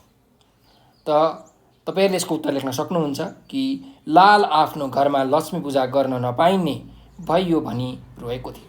आमाले अर्काको घरमा काम नगरी उनीहरूको गुजारा चल्ने अवस्था थिएन। 15 दिनदेखि बिरामीका कारण थला परेकी लालकी आमाले सिपाही दाइले सामान नल्याउने र बा पनि नभएका कारण लक्ष्मी पूजा धुमधामसँग गर्न नसकिने बताएपछि लक्ष्मी पूजा गर्न तम्सिएको लाल रोएको थियो। आफ्ना साथीहरूका घरमा र टोल छिमेक सबैतिर लक्ष्मी पूजा धुमधामसँग भइरहेका बेला आमाले आफूहरू गरिब भएका कारण लक्ष्मी पूजा गर्न नसकिएको कुरा बताएपछि अबोध बालक लालको मनमा ठुलो चोट पुग्यो। बाल हृदयमा परेका यही चोटका कारण लाल रोएको थियो भनेर हामीले यसको उत्तर लेख्न सक्छौँ। त्यस्तै गरिकन अर्को प्रश्नमा जाउँ। अर्को प्रश्न छ, लाल कस्तो पात्र हो? त लाल एउटा अबोध बाल पात्र हो। बाबु मरिसकेका र आमा 15 दिनदेखि बिरामी परेका कारण उसको राम्रो हेरचाह हुन सकेको छैन। चाडपर्वका समयमा समेत ऊ घुस्रो फुस्रो भएर हिँडुल गर्न बाध्य छ। टोल छिमेक र साथीहरूका घरमा धुमधामसँग लक्ष्मी पूजा गर्दै गरेको उसले देख्यो। उसलाई पनि घरमा लक्ष्मीको पूजा गर्ने तीव्र चाहना छ, तर गरिबीका कारण लक्ष्मी पूजा गर्न नसकिएको कुरा आमाले बताएपछि अबोध लाल गरिबका घरमा लक्ष्मीको सवारी हुन्न भनी प्रश्न गर्छ। यसबाट लाल चाडपर्वका बेला घरमा धुमधामसँग मनाउन चाहने उत्साही र आफ्नो वास्तविक अवस्थाप्रति कति पनि थाहा नभएको बालपात्रका रूपमा देखा पर्छ। वास्तवमा लाल आफ्नो सांस्कृतिक परम्परालाई हृदयदेखि माया गर्ने एउटा अबोध बालपात्र हो भनेर हामीले यसको उत्तर लेख्न सक्छौँ। अब भाइ बहिनीहरू अर्को प्रश्नमा जाउँ। प्रश्न नम्बर 16, लक्ष्मी पूजा कथाको पात्र लालका ठाउँमा यदि तपाईँ हुनुभएको भए तपाईँको भूमिका कस्तो हुन्थ्यो? तर्क दिई लेख्नुहोस् भनेर भनेको छ। जुन यो लक्ष्मी पूजा भन्ने कथा छ, यसको ठाउँमा चाहिँ यो लालको ठाउँमा तपाईँ भएको भए तपाईँको कस्तो भूमिका हुन्थ्यो, तपाईँ के गर्नुहुन्थ्यो? तर्क दिएर लेख्नुहोस् भनेर भनेको छ। त गोविन्दबहादुर मल्ल गोठालेद्वारा लिखित लक्ष्मी पूजा कथाको पात्र लालका ठाउँमा यदि म भएको भए मेरो भूमिका लालको भन्दा नितान्त भिन्न हुने थियो। म बिरामी आमाको हेरचाह गर्दै बस्ने थिएँ। टोल छिमेकमा साथीहरूसँग बरालिनुभन्दा लक्ष्मी पूजाका निम्ति घरमा भएका सामानहरूबाटै तयार गरी पूजा सम्पन्न गर्थे। चोरेर भए पनि लक्ष्मीको पूजा सम्पन्न गर्ने जस्ता काममा म लाग्ने थिइनँ।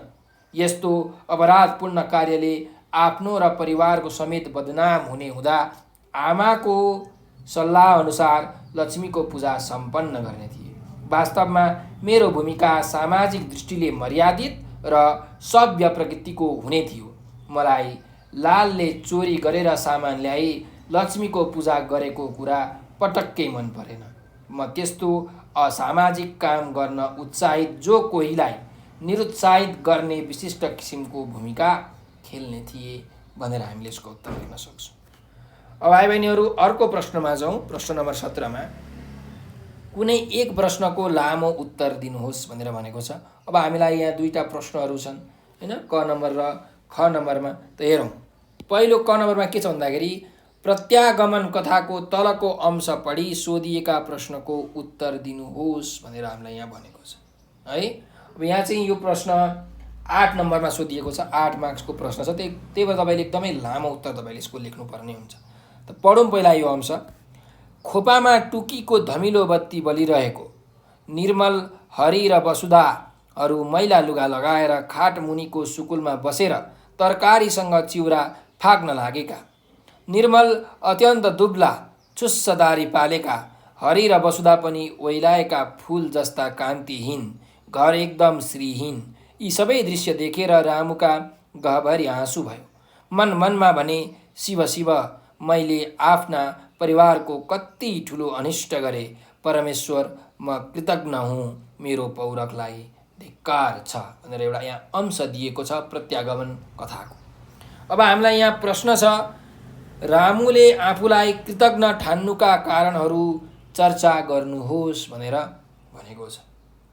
त यसलाई हामीले चाहिँ अलि लामो तरिकाले लामो उत्तर लेख्नुपर्ने हुन्छ। सो यसको उत्तर लेख्दाखेरि चाहिँ तपाईँहरूले यो कुन कथा हो, यो कसले लेखेको चाहिँ कथा हो, यो कथाका कथाकार को हुन्, यो कथाबाट चाहिँ कथाकारले के भन्न खोजिरहेका छन् भनेर हामीले चाहिँ रामुको चाहिँ यो कथामा चरित्र कस्तो छ त्यसलाई व्याख्या विश्लेषण गर्नुपर्ने हुन्छ। त्यसको उत्तर यसरी लेख्नुहोस् कि गुरुप्रसाद मैनाली 1957 देखि 2028 एक सफल सामाजिक विषयवस्तुमा आधारित कथा लेख्ने कथाकार हुन्। यिनले मध्यकालीन आदर्शवादी तथा अति रञ्जनात्मक प्रवृत्तिको अन्त्य गरी सामाजिक कथा लेखे। पूर्ण रूपमा सामाजिक यथार्थवादको प्रयोग नभएकाले यिनी आदर्शोन्मुख यथार्थवादी कथाकारका रूपमा परिचित छन्। घटना प्रधान कथा लेख्ने मैनालीका कथाहरू नासो शीर्षकको कथा सङ्ग्रहमा सङ्कलित रहेको छ। मैनालीले नेपाली गाउँले जीवनका रीतिरिवाज, मूल्य मान्यतालाई सरल भाषा शैलीमा उतारेका छन्। मैनालीद्वारा लिखित प्रत्यागमन पारिवारिक पृष्ठभूमिमा रचित एक सफल सामाजिक विषयवस्तुमा आधारित कथा हो। यस कथामा रामु प्रमुख चरित्रका रूपमा आएका छन्। सानैमा उनका बुवामाको निधन भएकाले उनलाई दाजु निर्मल चन्द्र र शोभाले लालन पालन गर्दै आए। खास गरी उनलाई 1.5 वर्षको उमेरदेखि भाउजू शोभाले लालन पालन गरी मातृत्व प्रदान गर्दै हुर्काइन्। उनले पढ्ने लगायत जागिर खान थाल्दा समेत शोभालाई आमाकै रूपमा व्यवहार गर्थे। शोभाका श्रीमान र छोराछोरीप्रति रामुको व्यवहार अनुकरणीय थियो। उनको बिहे धनाढ्य परिवारकी केटीसँग भएपछि केही समय राम्रै भए पनि श्रीमतीको लैलैमा लागेर रामु अलग्गै बस्न थाल्यो। समय बित्दै गएपछि रामुको छोरा जन्मियो, तर उनकी श्रीमतीले कुनै जिम्मेवारी पुरा गरिनन्। रामु बिरामी हुँदा हेरचाह गर्नुको साटो अन्यत्रै घुम्न गइन्। बिरामी श्रीमान र सानो छोरालाई छोडेर श्रीमती बाहिर गएकाले रामुले आमा जत्तिकै माया गर्ने शोभालाई लिन पठाए। शोभाले आएर धेरै स्याहार सुसार गरेपछि रामु तङ्ग्रिए र आखिर आफूलाई शोभाले नै माया गर्छिन् भन्ने लागेर उनी आफ्ना सामान लिई दाजु भाउजूकै घर फर्की। यसरी सामाजिक विषयवस्तुमा आधारित यस कथाका मुख्य पात्र घरायसी कारणले घर छोडी हिँडेका र समस्या आइपरेपछि पुनः घर फर्किएको घटना प्रस्तुत गरिएको छ। आमा जत्तिकै माया गर्ने शोभा भाउजू र उनको परिवारलाई वास्ता नगरी अलग्गै बस्ने रामुले कृतज्ञ व्यवहार गरे। भित्री हृदयदेखि माया गर्ने आफ्ना दाजु भाउजू प्रति आफू कृतज्ञ भएको कुरा उनले आफूलाई अप्ठ्यारो परेको बेलामा मात्र थाहा पाए। माया गर्ने मान्छे पहिचान गर्न नसक्नु, आफूले श्रीमतीको लैलैमा लागेर अलग्गै बस्ने निर्णय गर्नु र दुःख पाउनु आदि रामुले आफूलाई कृतज्ञ ठान्नुका कारणहरू हुन् भनेर यसरी तपाईहरूले चाहिँ व्याख्या गर्दै विश्लेषण गर्दै यस प्रश्नको उत्तर लेख्न सक्नुहुन्छ। अब हामी अर्को प्रश्नमा जाउँ।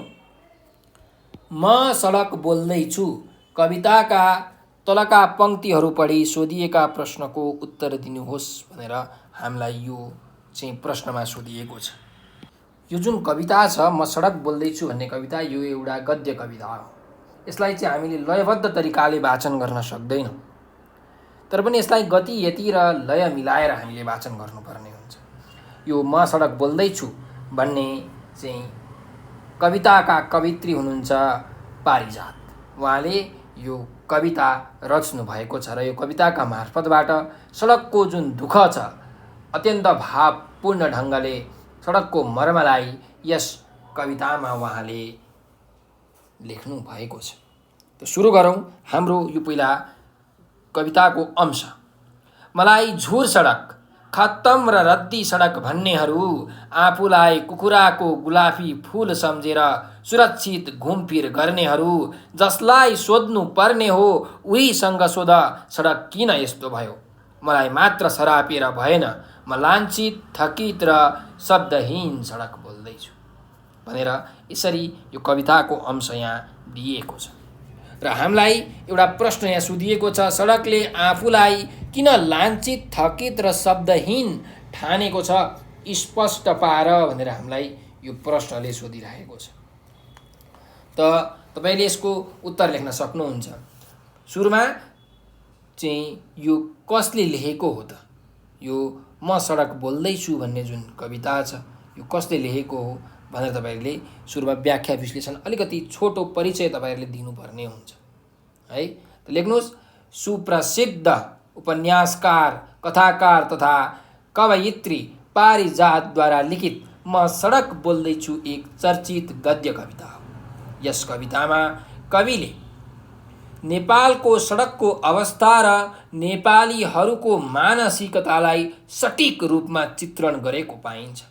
सडक स्वयं निर्जीव वस्तु हो, तर उसले मानिसबाट भौतिक तथा मानसिक पीडा भोग्नु परिरहेको छ। सडक आफैमा शान्त हुन्छ, कसैलाई दुःख दिने वा तर्साउने काम यसले गर्दैन। यो पहाड र चट्टानहरू ब्लास्टिङ गरी निर्माण गरिएको हुन्छ र यो निश्चल रूपमा रहेको हुन्छ। यसका छातीमा मानिसहरू गुड्ने, कुद्ने, हिँड्ने र गुड्ने मात्र होइन, चिप्लेटी, कवाज र गिर खेल्ने काम गर्छन्।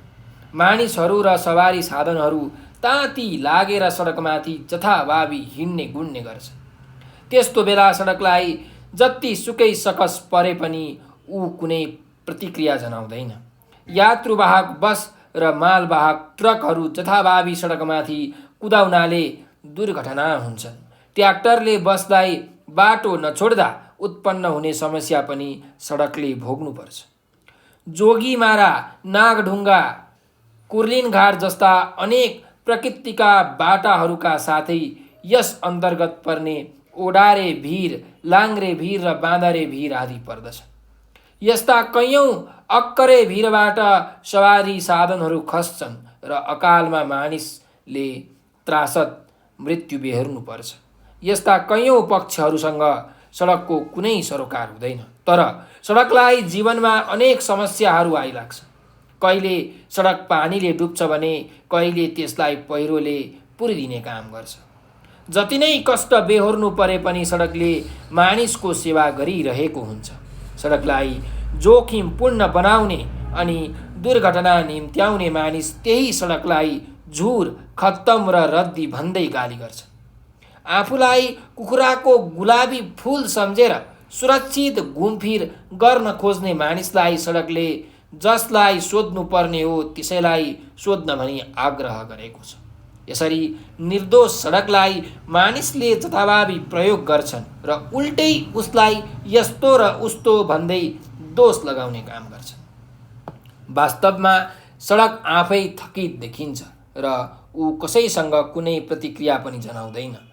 यति हुँदाहुँदै पनि मानिसले उसलाई गाली गर्ने, दोष थोपार्ने र अनावश्यक दुःख दिने गर्छ। यस्तो निरीह सडकको वास्तविक अवस्थालाई यस कवितांशमा चर्चा गरिएको छ भनेर हामीले लेख्न सक्छौँ। अब हामी अर्को प्रश्नमा जाउँ। अन्तिम प्रश्न छ प्रश्न नम्बर 18। तलको कुनै एक शीर्षकमा कम्तीमा 150 शब्दसम्मको निबन्ध लेख्नुहोस् भनेर तपाईहरुलाई 8 अङ्कमा 8 मार्क्समा यो प्रश्न सोधिएको छ। त पहिलो चाहिँ हेर्नुहोस्, पहिलो शीर्षक छ व्यावसायिक शिक्षाको महत्त्व। त यसमा तपाईले यो व्यावसायिक शिक्षा भनेको के हो त यसको तपाईले छोटो भन्दा पनि लामो एउटा परिचय दिनुपर्ने हुन्छ है। त्यस्तै यसको महत्त्व के हो त, यो कहाँ प्रयोग हुन्छ यसको विषयमा पनि हामीले एकदम व्याख्या विश्लेषण गरेर लेख्नुपर्ने हुन्छ। त सुन्नुहोस् हाम्रो यस शीर्षक व्यावसायिक शिक्षाको महत्त्व भन्ने निबन्ध। शिक्षाको अर्थ सिक्नु, ज्ञान आर्जन गर्नु वा अध्ययन गर्नु हो। यसलाई मानव जातिको निमित्त तेस्रो आँखा पनि भन्ने गरिन्छ। शिक्षाले नै ज्ञानको आलोक छरिदिने काम गर्छ। ज्ञान आर्जन गर्ने क्षेत्र आज आएर व्यापक भएको छ। शिक्षा हासिल गरेर पनि बेरोजगार भएर बस्नुपर्ने बाध्यता देखिएको छ र भोगिँदै आएको छ। त्यसैले त्यस्तो शिक्षाको आवश्यकता छ जुन व्यावसायिक वा रोजगारमूलक होस्। आजको आवश्यकता भनेकै व्यावसायिक शिक्षा हो। यस्तो शिक्षाका अभावमा समाजले अनेकौं विकृतिको र चुनौतीको सामना गर्नुपर्ने हुन्छ। व्यावसायिक शिक्षाका माध्यमबाट आफ्नै खुट्टामा उभिएर कुनै व्यवसाय सञ्चालन गर्न सक्ने क्षमताको विकास हुन्छ। यस्तो शिक्षा परम्परागत शिक्षाभन्दा सिपमूलक, व्यावहारिक एवं जीवनोपयोगी र रोजगारमूलक हुने गर्छ। यस्तो शिक्षाकै माध्यमबाट आजका समस्याहरू समाधान गर्न सकिन्छ र मानव सभ्यताले शिखर चुम्न सक्छ। हिजो आज नेपालमा परम्परागत शिक्षार्थीहरूको बाहुल्य भएको कारण बेरोजगारको समस्या डरलाग्दो रूपमा देखिन थालेको हो। त्यसैले नेपालमा अल्पसङ्ख्यामा भए पनि प्राविधिक शिक्षालयहरू खोलिएका छन्, तर ती पनि सर्वसाधारण नेपालीहरूको पहुँचभन्दा बाहिर भएकोले सबैले व्यावसायिक शिक्षा हासिल गर्ने अवसर पाएका छैनन्।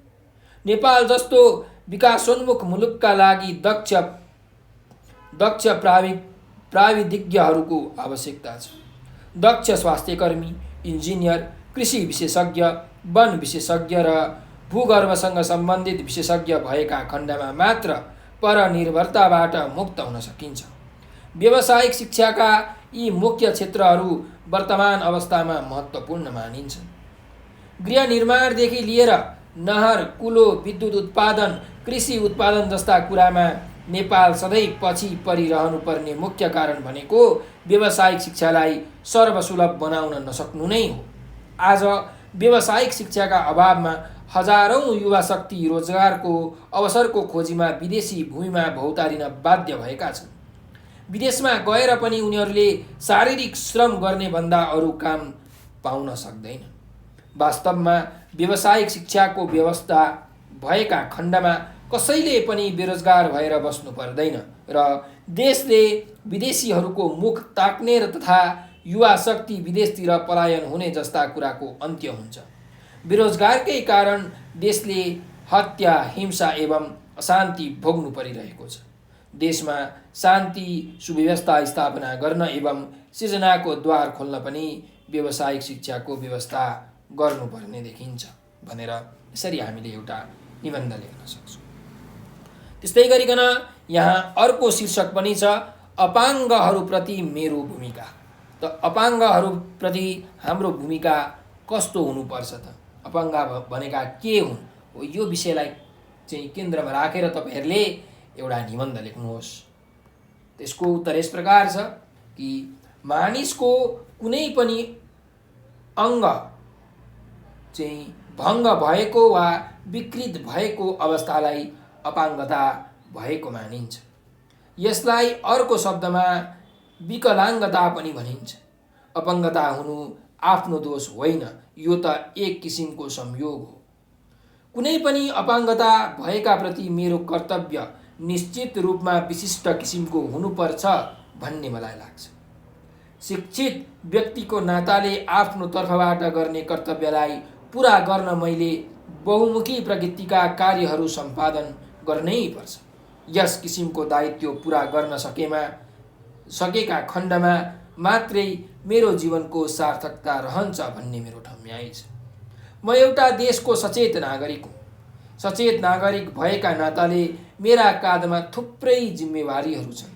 मैले अशक्त, अपाङ्गता भएकाहरूप्रति बढी नै संवेदनशील हुनुपर्छ।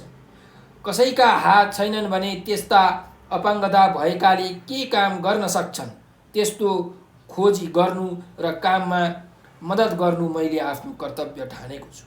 यदि कोही आफ्नो खुट्टा गुमाएर अपाङ्गतायुक्त भएको अवस्थामा छ भने त्यस्ता मानिसलाई गन्तव्यमा पुर्याउने वातावरण मिलाइदिनु पनि मेरो कर्तव्य नै हो। विशेषतः खुट्टा नहुनेहरूका लागि यातायातका साधन उपलब्ध गराउने र पढ्न चाहनेहरूका लागि अपाङ्गता मैत्री कक्षा कोठाको निर्माण गर्ने कार्यमा पनि मैले मद्दत गर्न सक्छु। अपाङ्गता हुनु आफैमा अभिशाप होइन। खास गरी अपाङ्गता भएकाहरूलाई घर परिवारदेखि लिएर राज्यले समेत बेवास्ता गरेको पाइन्छ।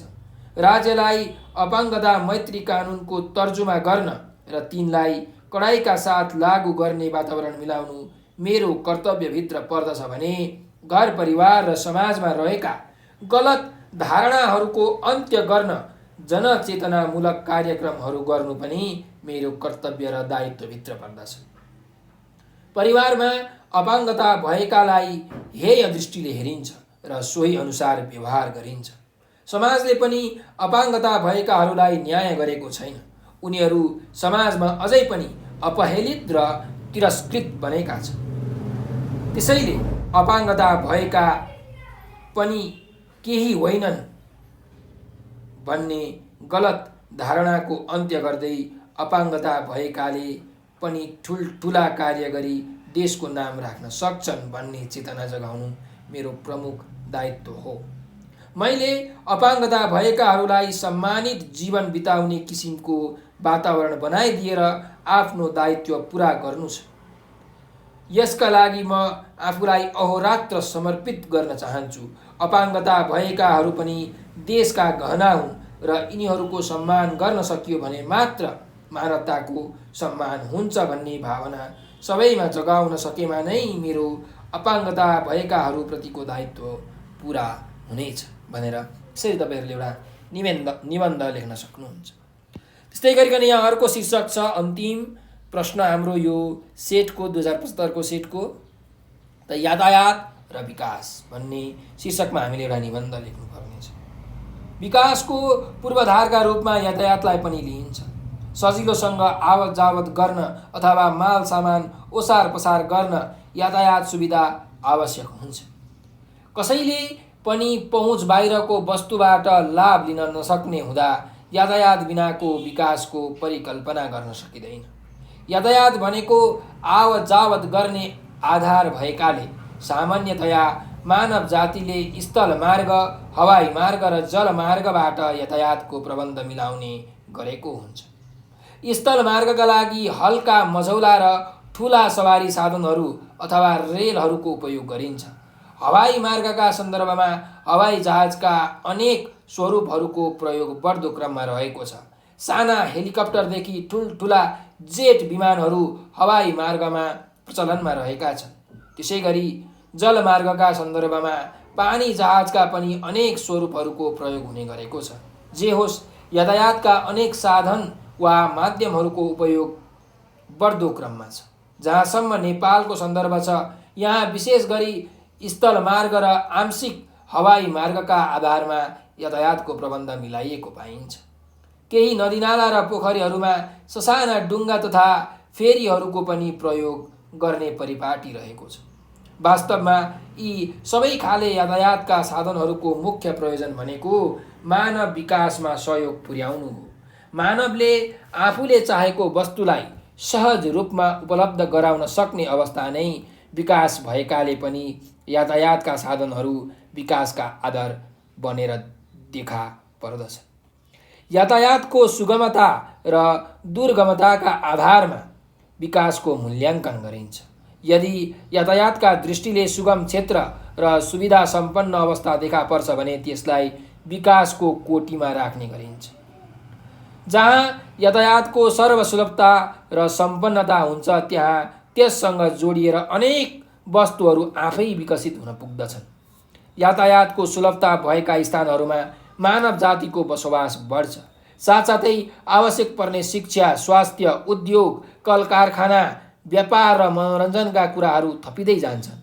जति जति सुलभ यातायातको प्रबन्ध हुन्छ त्यति खर्च, लगानी वा व्ययभार पनि कम हुँदै जान्छ।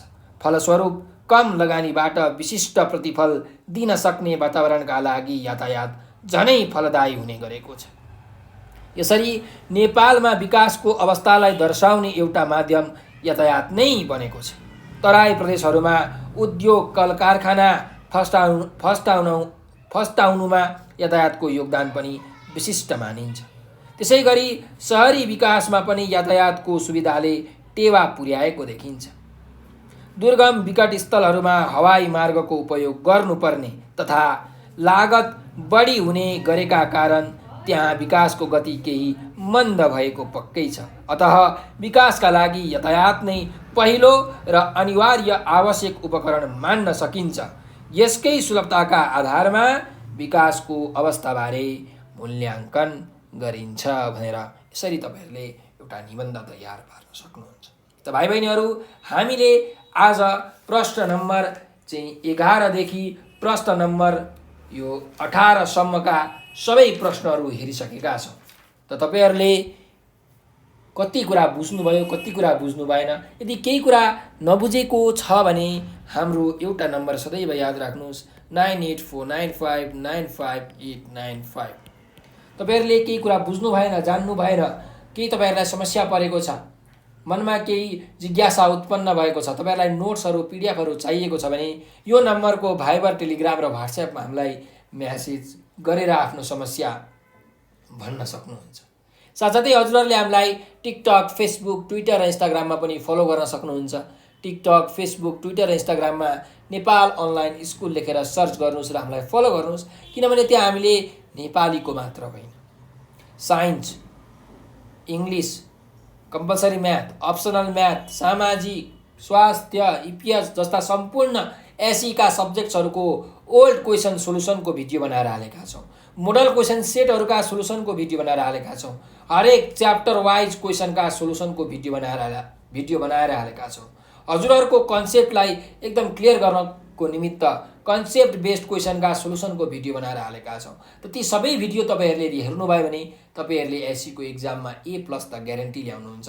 र त्यस्तै तपाईँलाई अर्को के फाइदा हुन्छ भने पछि तपाईँहरूले 11-12मा, ब्याचलरमा, मास्टर्समा चाहिँ यो हायर लेभल स्टडिजमा विभिन्न नयाँ कुराहरू पढ्नुपर्ने हुन्छ, जुन विद्यार्थीहरूलाई बुझ्न अत्यन्त गाह्रो हुन्छ, अत्यन्त कठिन हुन्छ, डिफिकल्ट हुन्छ।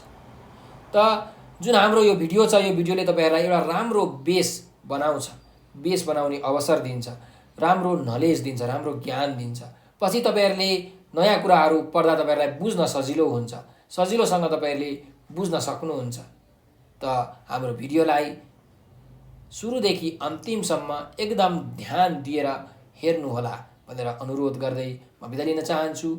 हजुरहरूले यो भिडियो हेरिदिनु भयो, त्यसको लागि हजुरलाई हृदयबाट धेरै धेरै धन्यवाद छ। हाम्रो भिडियोलाई लाइक, सब्सक्राइब र सेयर गर्न भने नबिर्सनुहोला। हजुरहरूको दिन शुभ रहोस्, स्वस्थ रहनुहोस्, व्यस्त रहनुहोस्, मस्त रहनुहोस्।